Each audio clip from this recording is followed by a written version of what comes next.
and then there's going to Mecca, which I need to do that. Hopefully I'll be doing that. And then reading the Quran. Where's Mecca? Yeah, Saudi Arabia. But that's a duty you have to do. It's like one of the 5 pillars. So why is Mecca Bingo called Mecca Bingo? That's not very respectful. You don't go to Mecca Bingo and get all your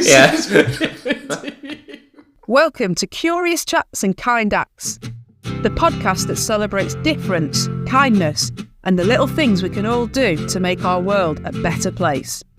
Join me, your host, Sonia, co-founder of the Acts charity, for some open, authentic and fun conversations with lots of interesting, extraordinary, everyday people who are all a little bit different.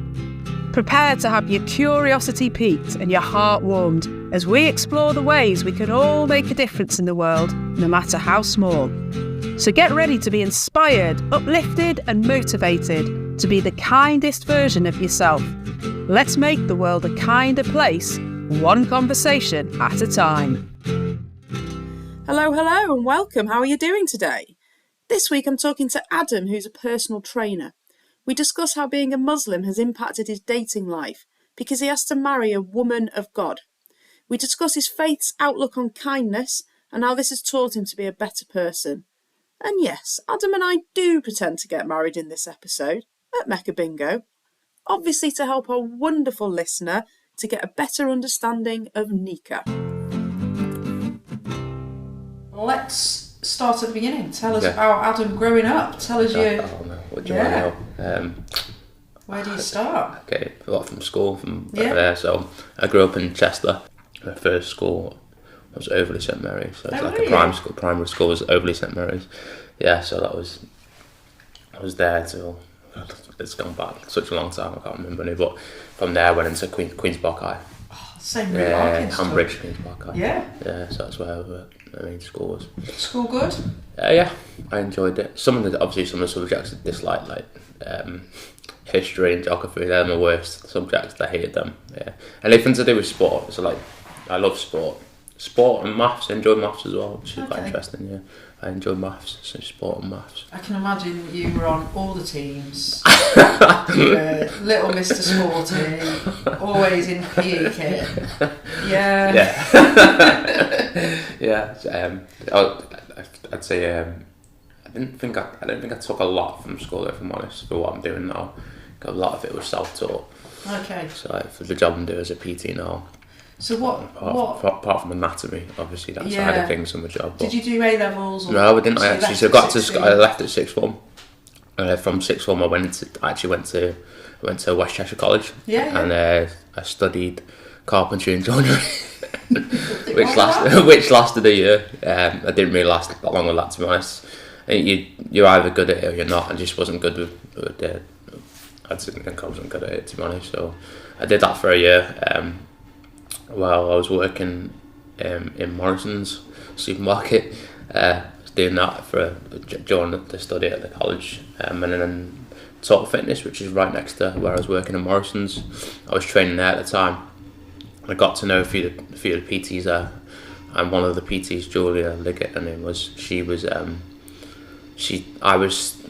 kind of gave me a heads up when the job was coming up in Total Fitness. I got quite close to her because I was training there quite a lot and we got chatting quite a bit to her. And she said when there's a job coming up, she'll let me know. Because at that time I was also studying as a fitness instructor, so doing an online course. And then when a job came up, I applied for it, got the job. That's when I started in the fitness industry. So from Top Fitness at a young age, as a fitness instructor. I worked as a fitness instructor for about 5 years, and then I decided to go on my own as freelance. During that time, the company put me on a personal trainer's course and nutrition. Passed that, and then I just decided to go freelance on my own as a PT in Total Fitness. And how was that? Really enjoyed it. It's a big step because you're going from like employment to self-employment, so it can be scary because you've got to admit you're not getting this guaranteed wage, is it? But it worked out really well for me. I really enjoyed it, and then I got a job opportunity which is close to home where I am now. Currently working in Nuffield, so it made sense for me to move over across there. It was a lot closer. It's a lot more convenient for me to work where I'm working than it was at Total Fitness.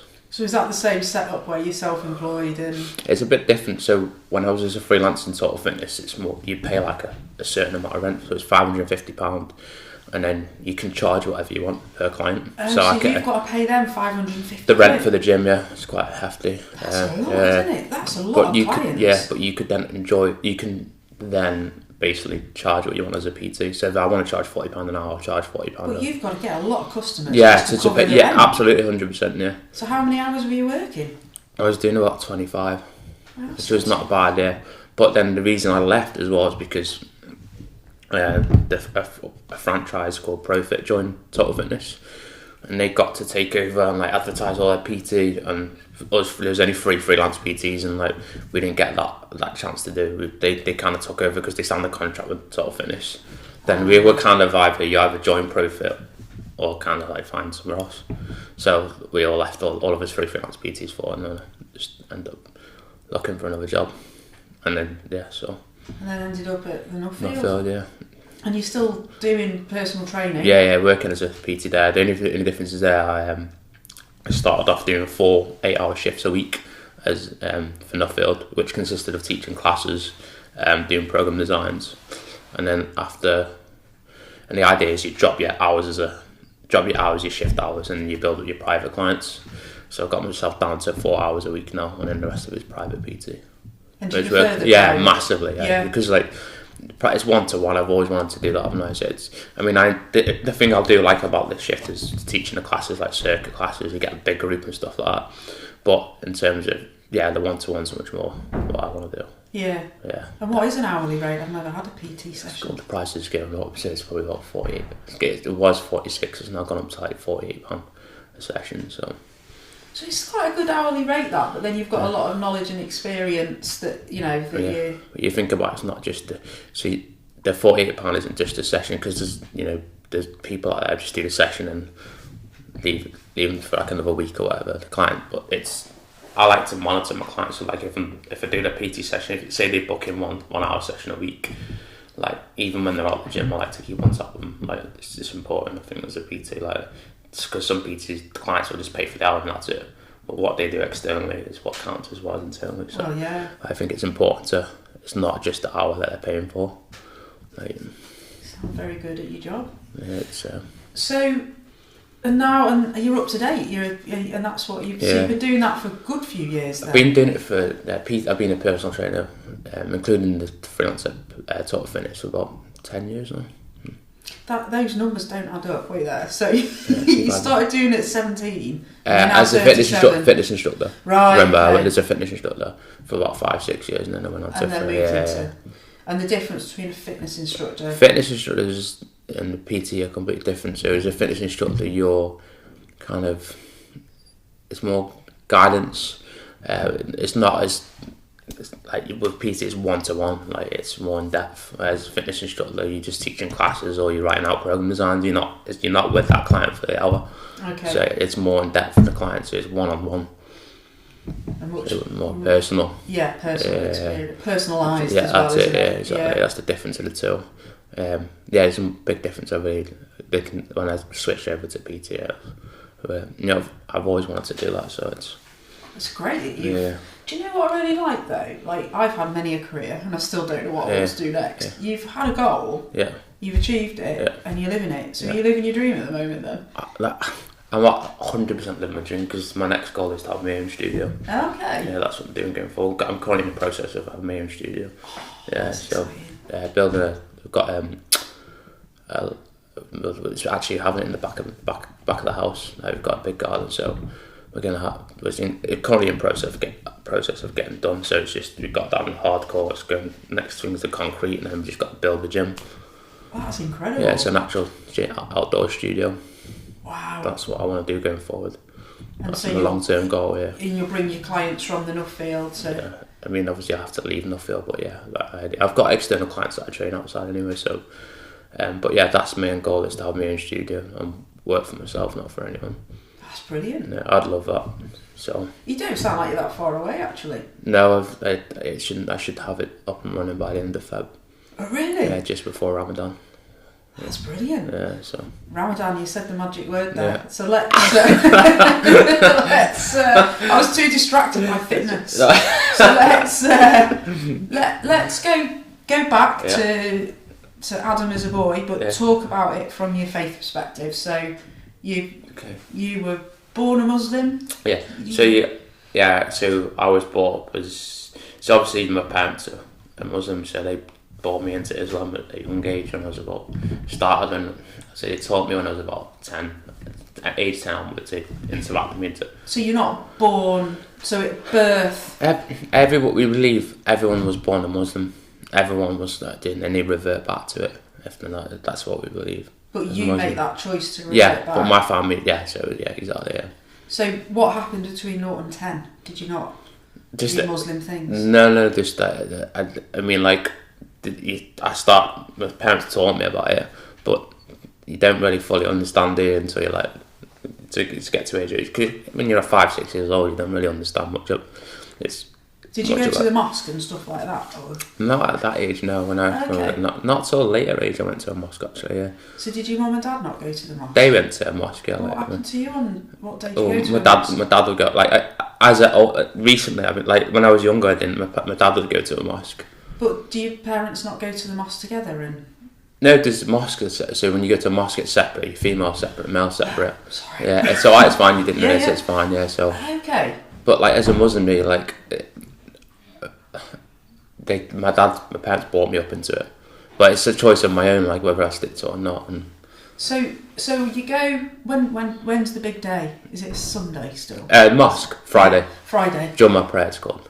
The what prayer? Jummah prayer. Jummah prayer. Yeah, it's Friday. Friday is like the day. It's like you Christians go on a Sunday to church. It's a Friday. Yeah, it's a big day. It's Friday for us. So the men will go at 6 o'clock. Yeah. And the women will go at There's 7. separate part, like, so the mosque. So the building is separated. Yeah, it's segregated. Yeah. So the one in Wrexham they've got downstairs, whereas the females and then the males are upstairs. They don't mix.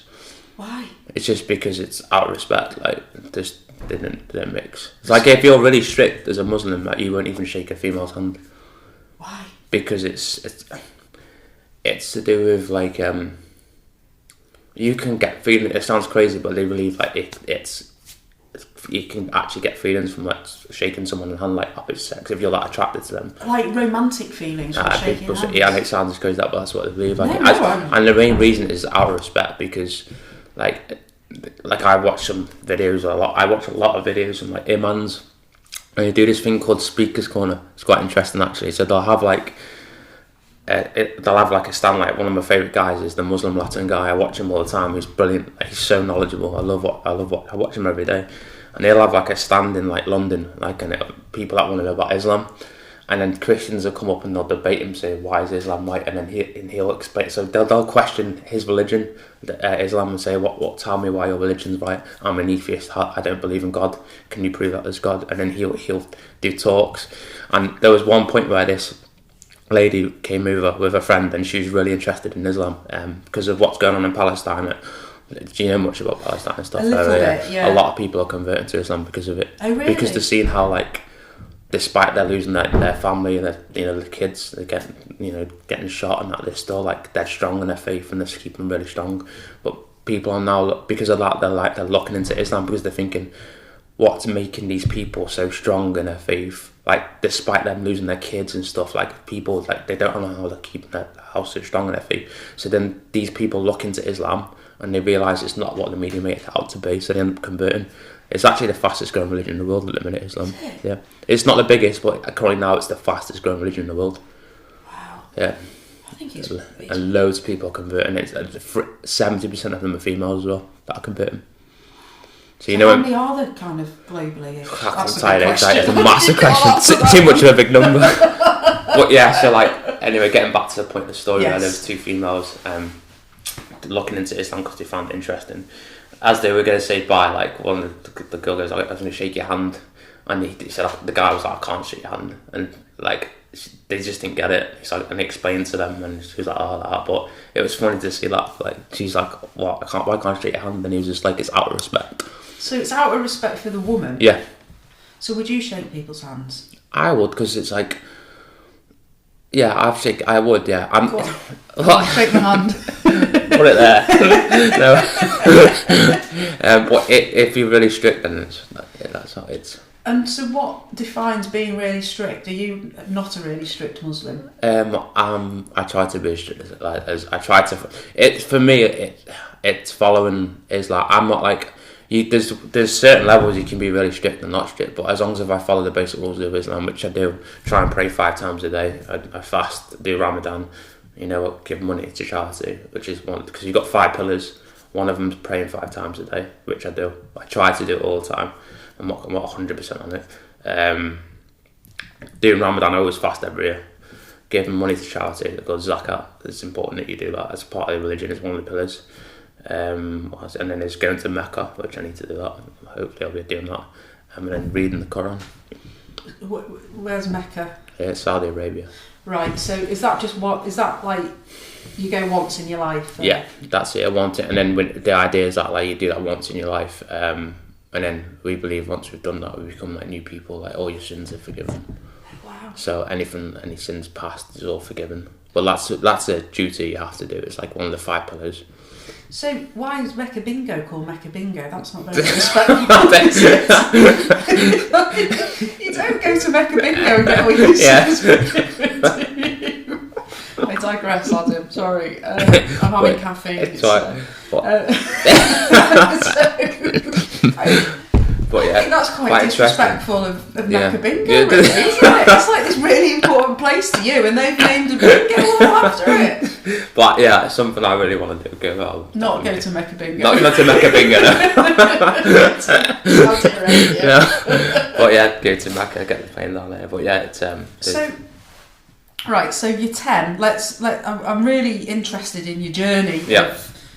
Islam. Yeah. So you and your parents never pressured you. No. The thing is, that as a duty, as a Muslim, when you bring your kids up, so for me I can't marry someone I can marry people from the book. So it can be a Jewish, a Muslim, or Christian. The book. Yeah. So people that believe in God. Right. So a Jewish, a Christian, or a Muslim. So that book's the Bible. Yeah, Bible. And always got the Jewish book, and then you got the Quran, which is a Muslim. Right. So I can't marry anyone outside of that. So someone that doesn't believe in God, I can't marry. Why? Because it's very important in Islam is when you have kids to bring them up as Muslims. Wait. There's no compromise with that. So, I'm a Christian. Yeah. I could marry you. Yeah. But our kids would have to be Muslims. Yes. Yeah. But what if I want my kids to be Christian? That's the thing, though. That's why they don't. They say you can do it, but they say it's better not to. But that's like saying that's disrespecting my faith, therefore, because you're saying my kids have to be Muslim. Well, sorry, our kids. But as a Christian, it states in as a Muslim, it's a thing like in the Quran it says your duty is to bring the kids up as Muslims, but in the Bible it won't say you have to bring your kids up as Christians. Yeah, but if it's a thing in Islam. It's actually said in the Quran. So, but is it the same God you believe in as the Christian? No, because God? in Christians, the thing. If I'm right, I don't mean to be disrespectful in any way, because I only know a few things about the Bible. And this is only your interpretation of mine. Absolutely. So I've watched from this guy because this guy, the Muslim guy, he knows the Bible inside out. He knows all the 4 chapters. He knows that he's. But I've learned a bit of Christianity through him because I've been watching him, and I know that some Christians believe that Jesus is the Son of God. Some Christians believe that Jesus is God. So so when you say that we believe in the same God, or Muslims believe in one God, Allah, the one God. So, but then Jesus believes Jesus. We believe Jesus as a prophet. We don't believe him as the Son of God. We only believe there's only one God. He hasn't got any partners. He's got no sons or anything like that. We believe Jesus as a prophet, not God. Okay. Whereas some Christians believe Jesus is either God or he's the Son of God. Yes. And that's what's different. That's what. Right. They believe in Trinity, don't they? Yes. If I'm right, Christians believe in Trinity. So there's the Holy Spirit. That's it. There's the Son of God and then God. That's what Christians believe in. So, this is so interesting. So you've got So we're getting married. Yeah. Yeah. You're Mecca a Muslim. bingo. Mecca bingo. You're a Muslim. I'm a Christian. Yeah. We procreate. Can you have sex before marriage as a Muslim, or has he got to be married? There's something called Nikah, and it's basically like a blessing of the couple. It's like an engagement type thing of yours, and it's called Nikah, and it makes the relationship halal, not haram. Wow. So if you get a Nikah, you can have a bit of nookie. Is that what you're saying? How'd you get a Nikah?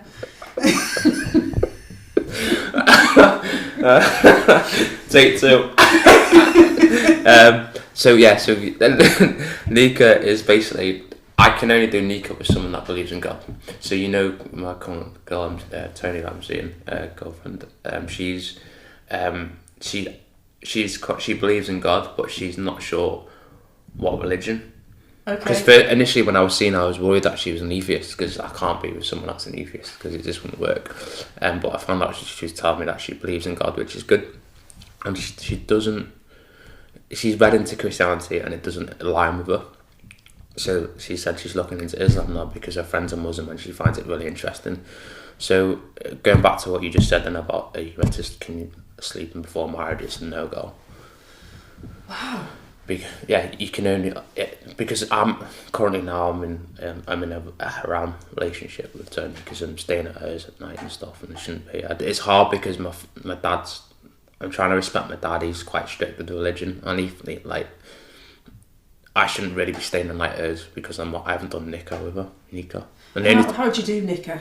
Basically, she has to become a Muslim for me to do Nikah. She needs to do Shahada. Oh, so Shahada. Have you heard of Shahada before? No? Go on, tell me. Shahada means basically the conversion to Islam. It basically means you believe in one God alone, and the Muhammad's, peace be upon him, is the prophet of God. Do you have to say peace be upon him you say Muhammad, peace be upon him? How did you know? Well, you just said it then, and I'm like, why did you say that? Yeah, you always say it. And the same for Jesus, it's Salatu Wasalam. You say this peace be upon Jesus as well, even if as a Muslim? Yeah, you say it on Jesus as well. So we say in Arabic, that for Jesus. Sallallahu Alaihi Wasallam in Arabic means peace be upon him. So every time we say Muhammad, we say Sallallahu Alaihi Wasallam. Sallallahu Alaihi Wasallam, which means peace be upon Muhammad. Every Muslim will say it. And we believe that he hears us when we say that, and he responds to us when we say that. Even when you say the prophet. How does he respond? He can hear us and he responds. He just responds with Wa alaikum salam, which means peace be upon you. So if you say... He can hear us, that's what we believe. You say Muhammad. Yeah, Muhammad. And then you have to... Sallallahu Alaihi Wasallam. So now Muhammad is coming back. You can hear Muhammad. I can't hear him, but we believe that he hears us and he responds with Wa alaikum salam. As a Muslim, we believe that. He hears. Do you ever hear him? No, but we believe that. But same for Jesus as a prophet. We say peace be upon him. As a Muslim, every time you say a prophet like Moses or anything like that, you say Salatu Alaihi Wasallam, peace be upon him. It's very respectful, yeah, isn't it? That's what I mean. With people don't know anything about Islam. That's the hurtful thing, because until you read it, because if you look at the statistics, because another thing I hate about narrow-minded people is they accuse, they say Islam oppresses women. That's a big thing that you hear now these days. Well, it's all you need to do is look at the statistics and see how many of the conversions are female. It's 70%. Yeah. It's there's 3 women to watch. So out of the 4, there's 3 of them are converting a female. Wow. 70%, honestly. That just shows if a woman are oppressed, why there's so many converting, why they're a woman. Americans, English, people that have come from the atheist. The reason for that is because they're actually picking up the Quran and reading what it is about, and it's not what the media portray it to be. So, but yeah, it's very respectful what you just said. I'm just going back to us getting married. Yeah. We've done because I want to understand this. So we've done Nikah. We're both so we can't do Nikah because remember I'm the Christian and you're the Muslim. No, I can do Nikah. I can. You can. I can marry a Christian. But it's not advised. It says in the Quran you can do it, but it says not advised because of the kids being brought up as Muslims. So you're Muslim, I'm Christian. We've done Nikah. We can now sleep together, and we're not married, and that's fine. Yeah. And it's so it's only then when we procreate because we've done Nikah and have kids that I would have to say as a Christian, bring them up as Muslim. But if I don't believe in Muhammad as being, but I do believe in God wholeheartedly, then what happens there? So you believe in God? Yeah. Is that what you're saying? What do you mean? What happens there? Well, I want my kid to be brought up as a Christian and get christened at birth. But then it'll be on my back because we're told in the Quran. It's clear state that we, as a Muslim, there's no compromising. It's in the Quran that your duty to bring up your kids as Muslims. So if you take that risk to marry someone outside of Muslim, then it's on your back. And if the kids it's a big sin. Like it's something you can't compromise with. So is that a game changer for you? If Tony said, "Well, I'll become a Christian, but I want my kid to grow up a Christian," I wouldn't be. I couldn't be either. Wow. Yeah, that's it. I can't because it's not something you can compromise with. I told her at the start as well because she asked me, and I said there's a Muslim. She already knew this as well, by the way. When I told her, she had some kind of inclination. Her friend's a Muslim, you see. I think that's not like unconditional love. That's very conditional love. That's like, well, he can marry me, but first of all, you've got to become a woman of God, of a God, and secondly, our kids have got to be Muslim. But what if, what if you're really in love with her? But I can't be with you. It's the thing is, it's looking at long term. Like it's just, I know what you're saying, but you don't put yourself in that situation to get with someone that isn't a Muslim. That's why you're meant to marry. That's why it says you can only marry people from the book. Yeah, but it's not just like there's still like you can't help who you fall in love with, or can you? My mum wasn't a Muslim, you know. Wasn't she? No, she's Welsh. She converted. So how did they meet then? Liverpool. Okay. And my mum wasn't a Muslim at all. And your dad always has been. Yeah, and he just explained at the start straight away, didn't leave it last minute, and said because she's like, what's this situation with as a Muslim? She already knew a bit about it, and she converted. And they've been together 38 years. I think that whole it takes some of the romance away almost. Like, because if you're falling in love, I want to be free to love who I want to love. But actually, there's conditions attached. But Islam promotes you to marry someone from the book. It doesn't say go with someone that's not a believer in God. That's what I'm saying. That's what I'm telling you. Right. So you're going out. So you're already cutting out quite a lot of the population there, aren't you? So what is it? Isn't it like 40% of people have faith now? So no, 60% have faith, 40 don't. So there's 40% gone. Let's narrow this down. Well, you've got to be, one of these, but preferably Muslim. What percentage of the country are Muslim? About 10%. So you're cutting out 90% of your audience. Potential relationships. But if I wanted to, I could go on Muslim dating site and meet someone easy, no problem. Oh really? Yeah. So why are they aggressive? How does a Muslim dating site work that's so successful? It'd be easier for me, that's what I'm trying to say. Right, because you've got a ready market, but you don't want to do that. No, because I'm with Sorry, pre-Tony, you didn't want to do that. Yeah. Why not? I've done it. No, sorry to say a lie. I've dated someone that's a Muslim, and she lived in Manchester, but she had a kid, and it just didn't work out. Okay. Yeah. Wow. So how's Tony? How long have you been with Tony? I've been with her for about since June last year. I met her in the gym. So, it's got interesting there. So I met her in the gym, and she's leaving the gym just after I met her. So she's no longer at the gym. Yeah, well now she's rejoined back up again. But yeah, it's interesting when I met her. So, but I was straightforward at the start with her. So she knew I was a Muslim, and she was saying, "What's the situation?" How did you slip that into the conversation? Because she actually asked me. She said to me, with you being a Muslim, what's the situation long term? Do you know what I mean? And I just explained to her, look, the main thing is that the kids being brought up as Muslims. That can't be a big thing for her as a Muslim. And she goes, I actually knew that already. So she knew it. She had some kind of inclination. Her friends are Muslim that she works with. She's got 2 people that are Muslims that she works with. So she had a bit of good idea about the religion. And then like, yeah, I've been with her now since like last June, and like she's only recently started looking into it, the religion, because she knows, like, because she said to me, like, about when I got back from holiday, she's like, I'm really serious about long term, and I want, like, she wants to spend her life with me, like, she's like dead serious.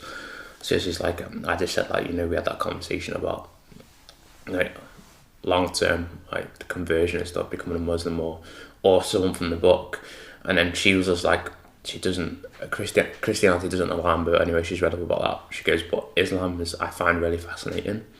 So she started looking into it, and I mentioned to you today, didn't I, we were meant to be going to mosque today.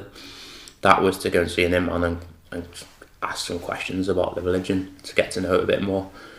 But she said it's grown on her since she's been looking into it. I find it's like, are you at the point where you said I love you now, I'm assuming? Yeah, we both said that to each other, yeah. So it's like, I love you, yeah, but only if. It's like, yeah, and it's hard for you to understand this. Yeah, I know, I really want to. Yeah. And I don't know, like, and fair dues to Tony, actually. But, so, she must yeah, really love you. Yeah. And what did she go to? The thing is, like, the way I look at it, I've been a Muslim all my life before I met Tony. So when she says to me, if someone says to me, like, oh, why can't I marry you and I don't become Muslim, I just kind of like this, but then it's just like, by her doing that, it's easier for her to find someone else than be with me, if you know what I mean? Because if I've been a Muslim since I was a young age, and it's like, I can't change my religion. For me, my religion is important, more important. It's your way of life, yeah, isn't it? It's like, not just a religion. So if she said to me, I can't, I can't become a Muslim, I just want to stay as like an agnostic or whatever. And as a Muslim, I can't marry agnostics. But I would, as a Muslim, I can't marry an agnostic. I can't marry someone that is not from the book. It's not blessed in God's eyes and my family's eyes as well. So by me going ahead and doing that, I'm going against my religion, one, and my family. Whereas I've got a lot to lose. Whereas if she hasn't, she can find someone else, no problem. But she hasn't lost her religion. She hasn't. I will be going against my religion and my family. Where she won't be going against anyone. Do you understand what I mean? It's like, because I've been a Muslim all my life, and by me going, I'm going to marry you, you're an agnostic, I'm going to go against my religion, I'm going to go against my family. That's what I'm seeing. But she wouldn't have. It's for her. That's fine. She can do that. She's got nothing to lose doing that. I have. So I'm going back to the strict and unstrict. Yeah. Because I find that. Yeah. So you are a semi-strict, maybe somewhere in the middle. So you're very happy to stay over, even though you're not Nikahs. It's not Nikah, is it? What's the word? Nikah. So you've come to an agreement with yourself. So you're not happy about it. I'm not happy about it, no, because you're doing it. So you're staying over, even though you're not Nikah. Yeah. So that's a rule you're kind of breaking, ish. Yeah. But then you're not prepared to break you've got to be a woman of God. So what? But there's a difference to that, because like I'm not going to be. That's not how I'm going to live my life every time. I'm not going to live in sin the rest of my life. So you're seeing you as you're committing sin by staying over. Yeah, but I know that if she turned around and said to me, Adam, I'm not going to become a Muslim or a Christian or a Jewish or anything like that, I'm just going to stay as I am. I will. I know it sounds harsh, but I can't stay over. I'd have to leave, because I've just been living in sin. So how long are you prepared to live in sin? Like, you've been doing it now since... Well, that's the whole point of going to mosque and like looking into religion and stuff. But I can see that she's looking into it. There's a chance, because I had a girlfriend like 4 years ago, and she converted to Islam. She did it, and I was because when I first had my date with her, she used to, because she was a teacher, she knew quite a bit about Islam and she loved it, and she converted until this day. Now she's still a Muslim. Wait there. So she converted to Islam because of your relationship? Yeah. And then you ditched her? It just didn't work out. Yeah. Oh my God, did that happen? Ditch. Yeah, I want to ring on it if I converting. I want a ring on it. No, it wasn't like that. It just didn't work out for both of us. But what I'm trying to make a point is that I was staying like hers where I wasn't even done Nikah, but I knew things were going somewhere with her because she was looking into religion. It's the same with Tony. I feel like there's a good chance it will go somewhere. Okay. It's hard because when I first started seeing her, I wasn't staying the night. She was just dropping me back home at 10 o'clock in the evening because obviously not. Yeah. It got to a point after about 3 months. It was just like I ended up staying the night hers, and it's just become a thing now. But my dad knows, like, and I know, like, there's movement. Like, she wants to look into religion. It's not like I don't want to look into it. Leave me alone. It's like, no, I find it fascinating. I want to go to a mosque. There's potential there. So while there's a bit of potential, yeah, I'm thinking. And you keep saying your dad. No, is your dad's opinion of your life very important to you? My family, because I've got to respect them. I respect them 100%. So like, yeah, I mean, like, in terms of religion, yeah, like, I can't go against my family. So like, I'd have to get my dad's blessing to get married. I'd have to get my dad's blessing and my family. As a Muslim, you do anyway. Every Muslim gets their parents' blessing. You can't just go and choose who you want to marry, whether your parents like it or not. It doesn't work like that. So if they didn't like Tony, you'd have to spend things. No, there's got to be genuine reasons, like the religion. If she's like, I'm not going to convert. I'm going to stay as I am. What about if she was just like not a particularly nice person? I wouldn't be with someone like that. No, I can't. Yeah, I can't defend that. So, but in terms of your dad, if your dad said no, you'd stop. Depending on what it is, like I said, so if it's for a reason, if it's to do with religion, if Tony converted and he's like, no, he wouldn't interfere. The only thing he'd interfere is the religion. Okay. Anything from that, he wouldn't interfere. And how does he feel about you staying over? He's not comfortable with it. But you're still doing it? Because I shouldn't have done it in the first place, so I did it and we've got into a routine and do it now, and then it's just like... It's hard to go back. It is, because once you've gone from doing it to so then my initial thought was, do I just tell her and then I just go back to how we were, I was just going for the evening and going back home, and that's just going to be so difficult. Do you like lie in bed thinking, I'm sinning now? It is a big sin, so I do, like, I'm not happy about it. But I try and stay the night and obviously not do anything, which is hard. Sometimes I can do that though. I can be dead straight like that. But it's difficult, isn't it? But yeah, that's the whole point. It's incredible, like respect to you for... It is. My religion's a massive thing in my life. Like, I would never change it for anything. No, like, not at all. You know what? I'm saying this to you right now. This is the God's honest truth, and I'm not lying saying this.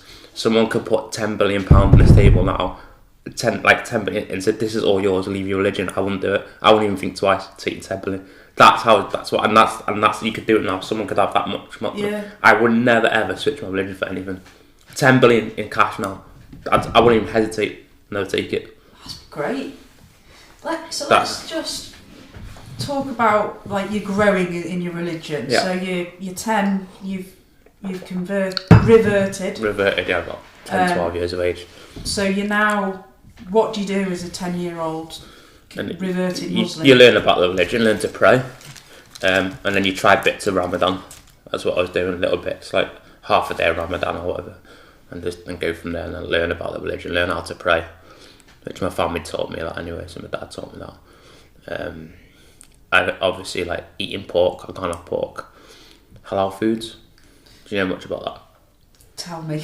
Like, do you know what halal is or not? Tell me. Okay. So halal meat basically means permissible. Haram means not permissible. Okay. Opposite. Okay. So halal meat is. Do you know how halal meat's done? That's how it's slaughtered and stuff. Go on. Do you eat meat? Sorry. Yeah. Sorry, I didn't ask. I should have asked that. Basically, how halal meat's done. It's the animal slaughtered. It's basically the animal doesn't feel any pain. I've witnessed one in Morocco on my brother's wedding, and literally it's just like from the throat. The sheep. I've actually seen videos on how they do it, and they get it from the neck and they just slice it really fast. And the knife's that sharp, you can't feel it. It's over in like half a second. The animal doesn't feel it. Before it even happens, the animal's in such a relaxed state, it doesn't even know what's going to happen to it. So it's done in a certain way.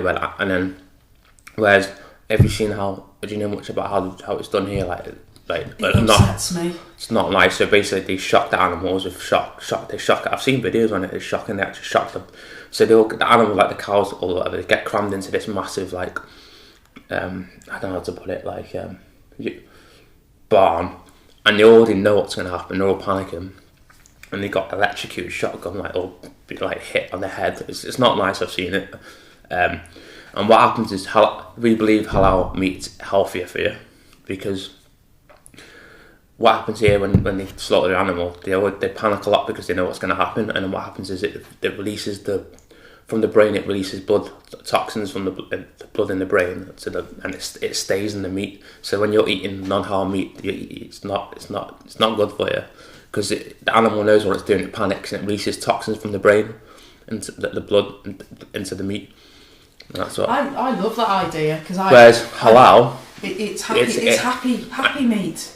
You have to watch a video and you'll see how it's done. I've watched someone with a massive sheep doing it. I've seen it in my own eyes. Next, probably that when I went to Morocco, and the animal was that relaxed, it doesn't even know it's doing it, and the guy just goes it says in the name of God, and does it, and he can't feel it. It's like in such a relaxed state. It just does it and it's done, and it's healthier way of eating.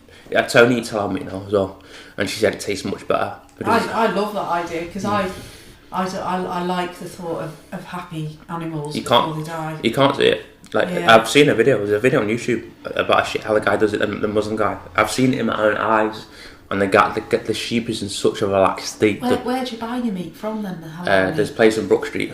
Okay, so there's only certain. Yeah. Is that it's quite?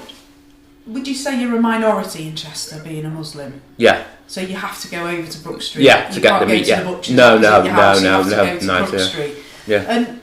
And or could you get a chicken from there? No, it has to be halal. Yeah. All meat's halal. Yeah, all halal, and it tastes so much better. And you can't eat pork, can you? So it's just sausages and bacon. The reason we don't eat pork is because it's not classed as a clean animal, so it actually eats its own feces. And that's true. If you read it, imagine my dog occasionally tries and that's the only animal apparently that does that. Oh no, my dog will eat cat poo. Yeah, but I think pigs do eat their own shit, and that's why we don't. It's in the Quran. It says not to eat anything. It forbids us from in Islam is just for a good cause.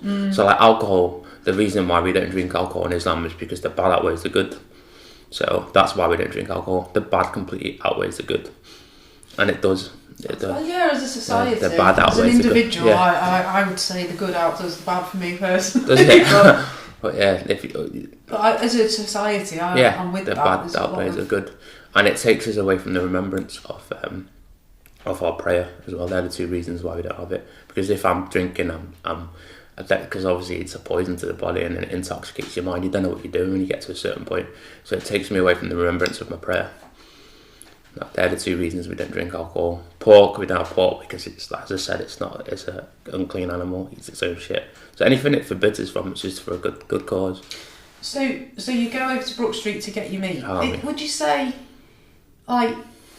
thinking back over your life, has it ever been difficult to be a Muslim in Chester? No, never. I've never struggled with being in Chester. No, I know, because it's not really Muslim based. Like in school, did you have Muslim friends? Not many, to be honest. No, and there wasn't really a lot of Muslims in that school. Go to a place like Manchester, it's full of them. There's a lot of Muslims, but Chester's very minute. You don't see many Muslims. But that's, to me, I can't remember where there's been a day where I've struggled.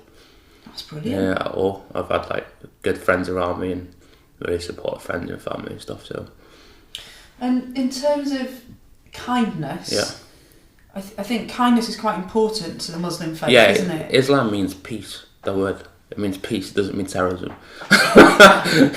So it's that's massive. Like I said to you, one of the pillars of the 5 pillars is zakat, which means you have to give a certain percentage of your wage every month to charity. What percentage? Is it 3 point something? Do you know? About 3 to 4%. It's something. But it's a percentage that you need to give. You're required to do that. every month. So who do you give yours to? To Muslim charity. Does Every month. Can it be any charity? Yeah, Or? it can be any charity. It's got to be a charity. So what does the Muslim charity do that you give yours to? It takes it out of my account every month, and it goes to poor people that haven't got food and stuff and shelter. Oh. But we do that it's part of our religion. You've got to do it.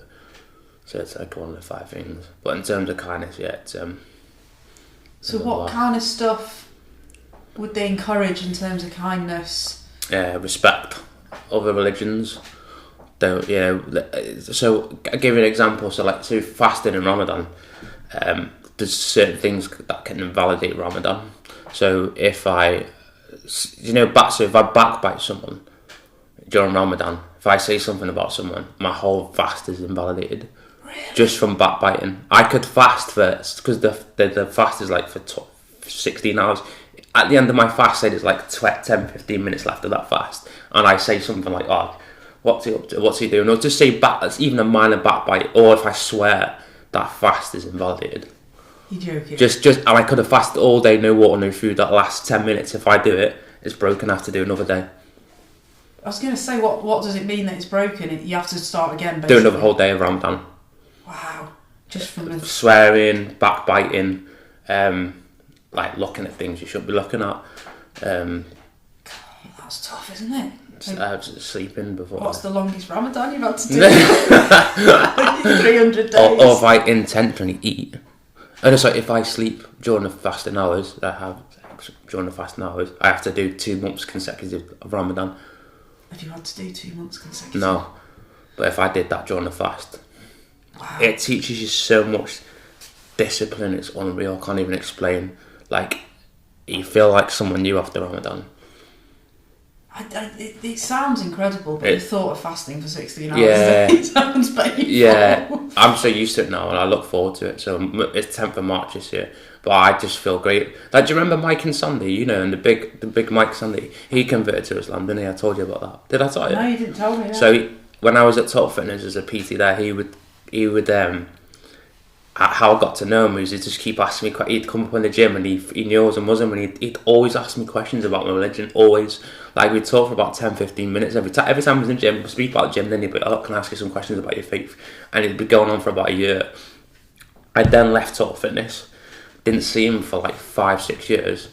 Then he came into the gym once when I was at reception in Nuffield with his wife, and he's like, he gave me a massive hug, and he's like, "How are you?" I was like, "I'm good, thanks. It's just been such a long time, not seen him for 5 years." And then when I got home that night, he sent me a message saying, "Salam alaikum, brother. It's really good to see you." And I was like, "What? Salam alaikum?" Yeah. Only Muslims say that to Muslims. And I was thinking, hang on a sec, is he converted? Because only a Muslim would say that to a Muslim, which means peace be upon you. And then so I didn't think much of it. And then a couple of days later, I was in the change rooms getting changed, and he's like, "Hey, you looking forward to Ramadan this year?" I was like, "What?" Yeah, he's like, "Yeah, I converted 6 years ago." So after the conversations you'd had? He'd converted 6 years ago. He said he studied religion for 9 years, and the last religion he looked at was Islam. And you know why? Because he thought it was the worst one because of the media portrait, saying how it was about terrorism. He said within 10-15 minutes of picking up the Quran and reading it, he said straight away, "No." He just said it's not what people make it out to be. And he's been a Muslim now 6 years. Said he's really happy. That's brilliant. And so, I'm just going back to kindness, podcast about kindness. Yeah. I'd say you're a kind guy. Yeah. What makes you kind? Treating people with respect. As a Muslim, you've got to there's a lot of things. It's like Christianity, they teach a lot of good things, and there's a similarity, teaching people respect, being there for people all the time, giving money to charity. Without my religion, I'm still kind, but it does. As a Muslim, it teaches you more more manners and stuff like that, and to be appreciative of people and help when you can. There's help as much as you can. I like that, help when you can. Yeah. And so, what's the best act of kindness you've done for someone? Okay, one of my good friends, he was taking drugs. He was going through a bad time. He broke up with his partner, and it was going on for a while. I had not seen him for a long time as well. And then I helped him get out of the dark side that he was in. So he was taking drugs and drinking quite a lot. So I'd go and visit him every on a Saturday, on a weekend, just go and spend like half an hour, even if we went for a walk, like just to try and get his head back on the track. And you know what he said to me? He said, since I've been doing that, he was just like saying, your religion, I've been looking into Islam because of it, because he knows I'm a Muslim. He said, that's what I really like about you. But he said, I was seeing him like every Saturday for just going for a walk or going for a coffee, and I did it for about 3-4 months, and it got him back on the straight path. I took him to the gym, Nuffield, trained him in the gym as well. So I brought him in for day passes in Nuffield. I trained him. I tried to get him in like once a week. Anything other than that, I was just like going for walks with him, and that kind of got him back on the straight. Just took him away from like, he was taking drugs, he was drinking alcohol, and he said to me, he always knew I was a Muslim, so he'd always say like, that's what I like about you, you're so genuine and stuff, and he's like saying you'll do anything for anyone. And like, I'd go out my time to go, and even if it was just like going for a walk around the block just to go see him, go for a coffee, I'd get him in the gym, training in the gym just to clear his head. He's back on the straight path now. He's got himself a new girlfriend as well, and he feels so much better. I think that's lovely, because that's not about money. It's about you thinking, how can I help that human? The resources I've got. That's ace. Yeah. And what about the kindest thing someone's done for you? Probably similar situation. Getting me out of a bad relationship. Yeah, making me see sense. So what? Why was it? I was with someone that I had like in a relationship that was toxic. So it was like we broke up, and then she'd like string me along, keep me on the side, and like I like to keep texting me, telling me not to move on and stuff. And it went on for about 3-4 months, even longer actually. But I couldn't do it. It was just messing my head up. After the breakup, I was just like cut ties. And then one of my good friends, Andy Marsden, was the same thing, but literally just I'd spend time with him.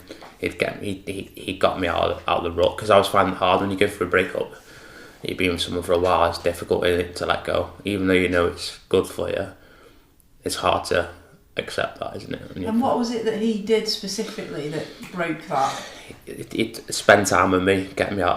So my normal routine on a weekend would be obviously spend time with her, because I wasn't in work, and I'd just end up going for like food with him, or Actually, I even went to his church a few times. Yeah, just to go and just keep me awake, keep me occupied.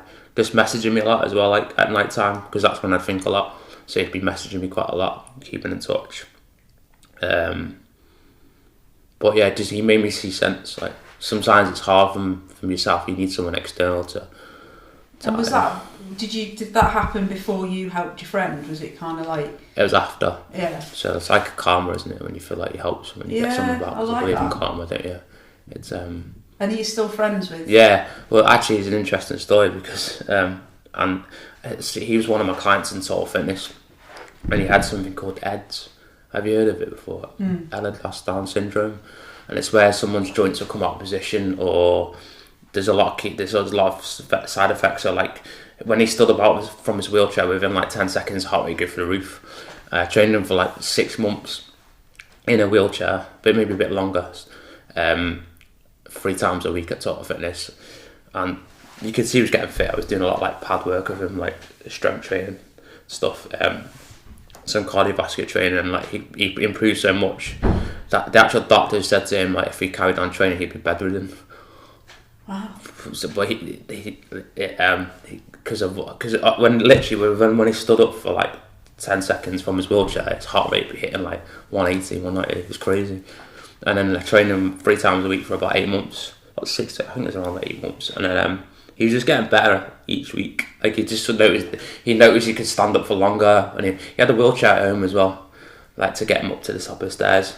Like he just noticed, like, you know, each week he could tell he's getting fitter. Like he could stand up longer, and you just feel fit in himself. And yeah, and the doctor was like saying to him like he'd be bedridden, and we didn't listen, because I don't believe all doctors are right when it comes to physical activity. I feel people need that. Like telling someone not to do any exercise, I just didn't agree with him at all, me. And then anyways, eventually I got him out of the wheelchair. Wow. Completely off it, and got rid of his electric chair at home. Didn't need any of them. So now he's become like a family member to me, him and his wife. So I see him a lot now. Do you know what? I know him. Andy Marsden? Yeah. I do know him. Really? Yeah. He's a great guy.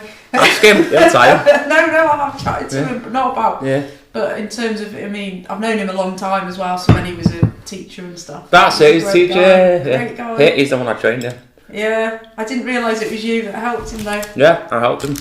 And have you ever had good chats with him about faith? About faith, yeah. We talk about. Do you know what I like about him? He respects my faith a lot. Yeah. Like if I go to, I saw him. I see him once a week, twice a week. No, sorry, once a week and once every other week. But I'll go to his and he'll have like the prayer room ready for me and stuff. Like he needs to go and pray. He's dead respectful. So we'll talk about. He finds my interest in my religion fascinating. He'll always ask me questions, and I respect his, and I learn about his. What a lovely act of kindness that is to set a prayer room available for you. I know. It's brilliant. He respects me quite a lot. That's I love that. Have you met his wife, Liz? Yeah. She's lovely. South African, aren't they? Yeah. Well, not him. She is. She is. Yeah. Oh, a small world. But yeah, I'm close to him. It's like my family. Yeah. No, and I love the fact that he's so thoughtful. He's very thoughtful. That he's prepared to put a room aside for you to go and pray. That's one of my favourite acts of kindness I've heard. That's what I mean. And as a Christian, which isn't his... That's... Yeah, I love that. So he's really careful. He's really I'll tell him. He's a really nice guy. I'm in touch with him quite a lot. We speak every day. Oh, wow. Yeah. And lovely that he's seen you through some darker times as well. Yeah, he's helped me loads. He has. He's been like dead close. He's like my brother, really. Yeah, to be honest. Top, like... He's dead respectful. Any other acts of kindness? My job. My job's very rewarding for people. I've helped. I've got another one of my clients had breast cancer, and she was terrified going to the gym. And like I got her through that quite a lot because she had a big, massive operation, and the doctor said like if she's like 55, and they were saying like if you didn't train, she recovered so fast. The doctor was just like what what are you doing? Like she told him the doctor that she was having PT, and he said like the recovery she had from the operation was rapid, like super fast, and like they said that's due down to the fact that the training you're doing. And to be honest, I'd go out my way in terms of kindness. I'd say I go out my way for people. So like I'll spend more time, even if I'm not getting paid for it. I'll go out my way and spend more time with clients. Even if I'm not going to get paid for it, just to help them out. That's lovely. Yeah, because I've got passion for it, so I really enjoy what I do. So I've always wanted to do it, and I feel like I go out of my way to help people. Yeah, sounds like I don't just do the hour and then that's it. I'll put others before me. We always end the podcast by doing a kindness summary. Okay. So, like, what are the 3 things that you'd say we could do that will enable us to be kinder humans? Okay, oh God, 3 things. It's toughy, this one. Oh. We've talked about some of them. So actually, I think one of the things, I'll get you going, Go on, yeah. is how you've made a commitment to speak to someone daily, to meet them weekly. Yeah. So for me, that was a wonderful act of kindness where you committed that you will help them through this difficult period. Yeah. So you can have that as one. Do you think giving, like, you know how you give to charity, do you see that as an act of kindness? There's this weird thing around, like it's a duty almost because it's in your religion. But depends. The thing is with that, like I'd say, like some people, it depends how you look at it, because some people do it just for show. Oh, look, I'll give them money to charity, but they're not doing it from the heart. They're just doing it for like, look, people, look what I'm doing. Because I feel like it depends on what your intention is. So if you're doing it for yourself, like really, you should be keeping quiet about doing it, not telling people that you can. Because that's what, as a Muslim, you believe when you do stuff like that, you shouldn't really tell people you've done it. You should just do it for yourself. But so it's an act of kindness if from you're the heart. doing it It from depends the on the heart. intention. So it's the intention. The intention. Yeah. So actually giving to charity is an act of kindness if you're doing it in the right intentions. Yeah, exactly. Genuinely help. Yeah. Whatever you're giving to. Yeah. So you can have that one. You've still got a third one. Third one. Like, what can we do? Like, think about your religion and what as a society would be helpful if we all did. Okay. How would we make a kinder society? Okay. Maybe it's to do with respect. Like, you've talked a lot about respect, haven't you? Yeah. And that's really important to you, like respecting your family. Yeah. respecting. With respecting families, definitely. Like respecting humans, would you say you treat people with kindness, actually? Respecting other religions. Respect other religions. That's what I'd say one of them was. Because at the end of the day, like, there's people out there that don't. Do you know what I mean? So I think I think the world would be a better place if as a Muslim, you're told to respect, and Christianity, I'm sure, the same. You're told to respect people's religions, but some religions don't. So, like, for instance, like, to call Islam terrorism, and that's not respect.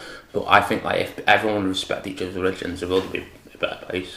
And is it really important to you to respect other religions because how disrespected at times your religion is? Does that hurt when you hear people saying, you know, being a Muslim? Because I see it on the media, obviously, but I don't.